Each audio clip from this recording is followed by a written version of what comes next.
Jogador deixando o clube, o Romarinho deve assinar com o Sport. As negociações estão bem avançadas entre as partes. Lembrando que o Sport já demonstrou interesse no Romarinho durante a temporada de 2023, mas naquela ocasião o jogador acabou não indo para o clube pernambucano, seguiu no Fortaleza e agora, como ele não tem mais espaço dentro da equipe do Vojvoda, acabou perdendo de fato espaço depois que o treinador argentino assumiu o Fortaleza, principalmente em 2023, o Romarinho vai tentar novos ares e vai atuar vestindo a camisa do Sport.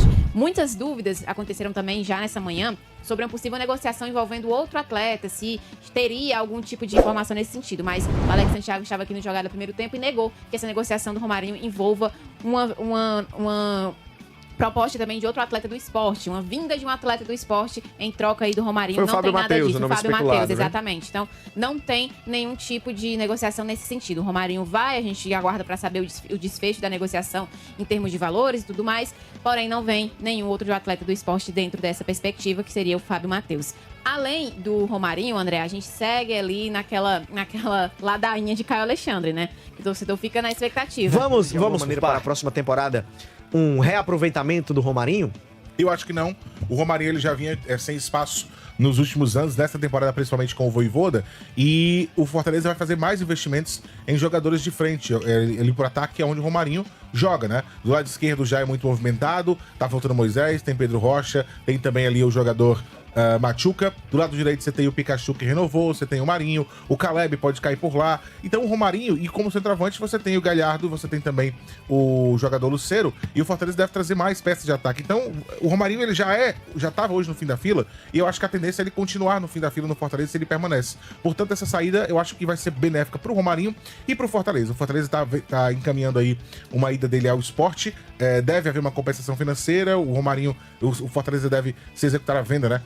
Ter uma porcentagem do jogador, porque é uma política do time, e eu acho que o Romarinho, indo pro esporte, ele vai chegar lá com status de titularidade, vai ter essa vitrine, em caso de uma segunda venda, o Fortaleza pode ganhar de novo com ele, e hoje realmente ficou complicado pro Romarinho, pelas peças que o Fortaleza tem, ganhar esse espaço. É claro que num jogo ou no outro, ele poderia ser aproveitado, mas no geral, seria um cara que ficaria muito mais no banco de reservas do que tendo minutagem.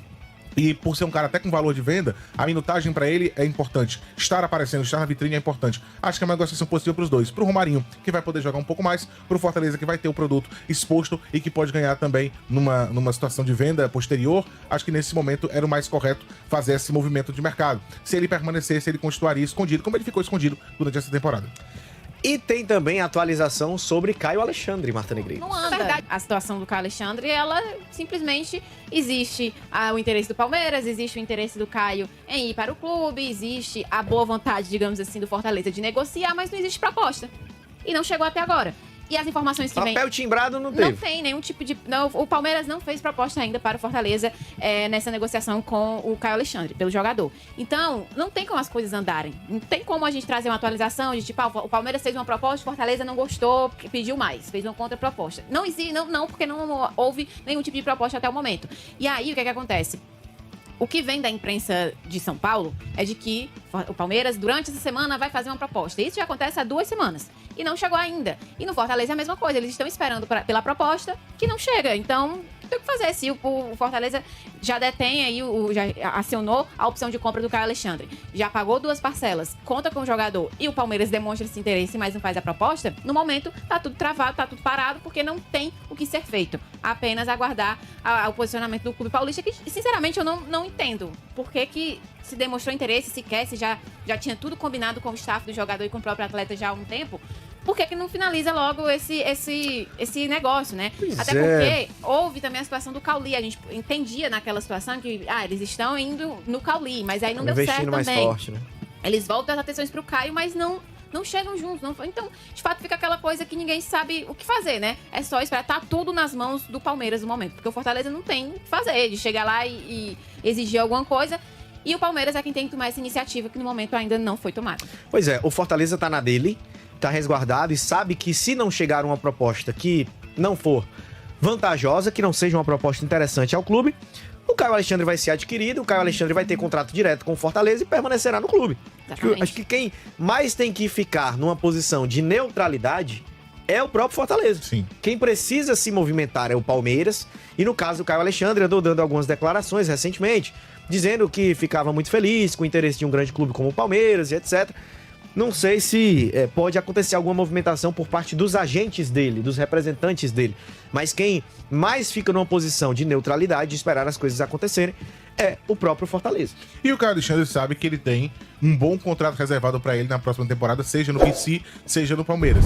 Se ele for pro Palmeiras, ele vai ter um excelente salário e vai jogar num clube que pode projetá-lo talvez um pouco mais rápido do que o Fortaleza, mas se ele ficar no Fortaleza, o pai disse que já prometeu a ele um bom contrato, melhor do que o que ele já tem, e ele tem identificação com o clube, ele tá adaptado, e ele sabe que ele é uma peça importantíssima no time titular do Vojvoda. Então, pro Caio, independentemente de onde ele vai estar, eu acho que ele tem uma situação muito boa para 24. O Fortaleza, de fato, como o André falou, tá na situação de esperar. Se o Palmeiras não fizer a oferta, o Fortaleza não tem nada que lamentar, porque vai continuar contando com um jogador que dá um retorno esportivo muito alto e que também tem um bom potencial de venda, e agora com 50% dos direitos para negociar uma outra venda, caso essa do Palmeiras não se concretize. No caso e se a proposta do Palmeiras chegar, o Fortaleza também vai ter um valor referente a isso, que deve ser um valor interessante, e como o Alex Santiago falou que hoje mais cedo no jogada do primeiro tempo, o Fortaleza vai tentar manter um percentual, que é o que o time faz de praxe, para uma segunda venda. Então, você ter um cara como o Caio num Palmeiras e você ter um percentual depois, tendo recebido já alguma coisa por isso, também é interessante, a depender do valor e a depender desse percentual, e a gente sabe que negociar, a diretoria do Fortaleza sabe, tanto é que muitas vezes faz algumas negociações bem vantajosas, como foi recentemente a do Pikachu, onde ele conseguiu baixar 700 mil reais, de diferença. O time do Japão pediu 1,2 milhão, o Fortaleza foi lá e conseguiu negociar por 500 mil. Surgiu a informação, e o Breno Rebouças estava nessa apuração, inclusive, questionou hoje o presidente do Fortaleza sobre esse assunto, do goleiro Santos, que estaria na mira do time do Fortaleza. Pois é, André, a gente já tem um burburinho sobre isso internamente já há algum tempo, né, Breno? Alguns dias, algumas semanas, na verdade. Só que a gente tentou confirmar a informação por vários meios, por várias fontes, e a gente não tem, por isso que a gente não trouxe aqui antes detalhado, soltou o nome. O Breno hoje questionou o Alex Santiago, ele disse que não gosta de comentar sobre nomes, trazer especulações e tudo isso. Mas o Vene Casagrande, ele acabou de publicar que, de fato, existem negociações entre o Santos, que é o goleiro do Flamengo, com o Fortaleza, que o tricolor do PC estaria interessado em contar com um atleta de 33 anos para a próxima temporada. O Santos, ele jogou no Atlético Paranaense, se destacou, o Flamengo trouxe ele também, foi titular por um bom tempo, acabou perdendo a posição. Hoje, no Flamengo, ele é considerado terceiro goleiro, porque eles trouxeram o Rossi, argentino, depois o Matheus Cunha que era o titular, ficou com essa vaga na segunda posição, ali na segunda escolha da titularidade, e o Santos hoje é apenas a terceira opção do treinador Tite. E para ele também seria um negócio positivo vir ao Fortaleza, ter mais oportunidade de atuar, para brigar de fato pela titularidade com o João Ricardo. Pode ser que seja um negócio que caminha aí nos próximos dias, tá, André? A gente não tem tantas informações, assim, de fato, sobre isso, mas que existe essa negociação, esse nome do Santos, ele, de fato, rondou ali e dentro do Fortaleza, dentro da diretoria, e como o Vene acabou de publicar, é sim uma negociação em andamento entre as partes. Bom goleiro, tá? Eu acho um ótimo goleiro. A gente tinha conversado, até falei isso pro Alex na hora que eu perguntei. Eu tinha conversado com uns colegas do Rio de Janeiro na semana passada, e eles me disseram o seguinte: é uma das peças negociáveis do Flamengo. É uma das peças que o Flamengo tem interesse em negociar. Então, não deve haver dificuldade por parte do Flamengo. Eu acho que a situação é muito mais no formato e entre o Fortaleza e o Santos, tá? Porque o Flamengo não deve dificultar a saída do goleiro nesse momento, como a Marta falou, ele perdeu muito espaço, mas é um goleiro que eu acho que viria, e se chegasse, o João Ricardo teria a sua posição de titular ameaçada, na minha opinião. Seria uma disputa realmente pela titularidade com o João Ricardo. E isso entra dentro do perfil do que o Fortaleza quer. Exatamente. Por isso que é um nome muito diferente de outros goleiros que foram especulados anteriormente, que a gente trouxe aqui já e descartamos completamente essa possibilidade, que nunca passou pela mesa do Fortaleza. O Santos não. O Santos, ele chega pra elevar esse nível de qualidade do time, colocar o João Ricardo nessa posição de, olha, eu tenho um adversário à altura aqui, que ele pode me ultrapassar, assim como o Barbosa na posição do Tite, assim como o Moisés chegando de volta pra ponta esquerda, ameaçando o Machuca e também o Pedro Rocha. Então ele entra, esse nome é um nome que de fato entra no perfil do que o Fortaleza traçou pra trazer na janela de começo de ano. E até aquela ideia de o Fortaleza trazer um goleiro, né? Tava aquela especulação do Tadeu, goleiro do Goiás, e aí tem aquela história que o Fortaleza quer um goleiro, queria um goleiro